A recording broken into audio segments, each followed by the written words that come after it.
Maoist party కేంద్ర ప్రధాన కార్యదర్శి నంబాల కేశవరావుతో పాటు పలువురు మావోయిస్టుల ఎన్కౌంటర్పై సుప్రీంకోర్టు న్యాయమూర్తితో విచారణ జరిపించాలని వామపక్ష పార్టీల నాయకులు డిమాండ్ చేశారు.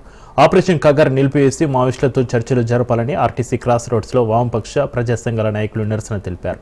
మావోయిస్టు పార్టీలతో కేంద్రం వెంటనే శాంతి చర్చలు జరపాలని, ఇప్పుడు జరిపే ఎన్కౌంటర్లని ప్రభుత్వ హత్యలే అన్నారు. కర్రీగుట్టలో జరుగుతున్న మారణవ హోమం కారణంగా అమాయక ఆదివాసీలు ప్రాణాలు కోల్పోతున్నారన్నారు.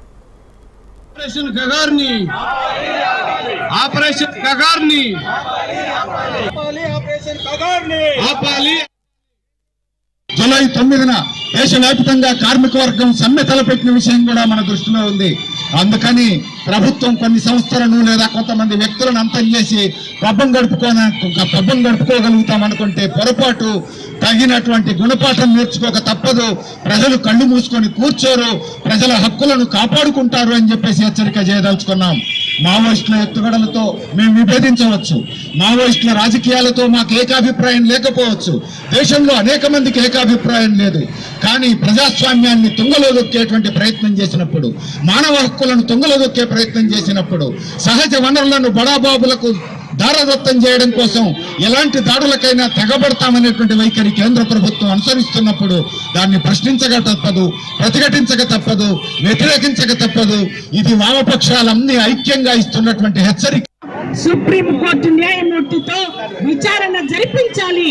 వాస్తవాలను శ్వేతపత్రం ద్వారా ఈ దేశ ప్రజలందరికీ తెలియజేయాలి. ఎంతమంది నక్సలైట్లను పొట్టని పెట్టుకున్నారో, ఎంతమంది గాయపడి హాస్పిటళ్లలో ఉన్నారో, ఈ రకమైన విషయాలన్నీ కూడా ఈ దేశ ప్రజలకు తెలియజేయాలి అని వామపక్ష పార్టీలుగా డిమాండ్ చేస్తూ ఉన్నాము. ఎందుకు దీనికి స్పందన లేదు, కారణం ఏమిటో కూడా ప్రధానమంత్రి చెప్పాలి ఈ దేశ ప్రజలకు. లేకపోతే ఎదురు తిరిగి వారి తప్పుడు, అట్లాగే దోపిడీని పెంచేటటువంటి విధానాలను ప్రశ్నిస్తే చంపుతారా అని అడుగుతా ఉన్నాము.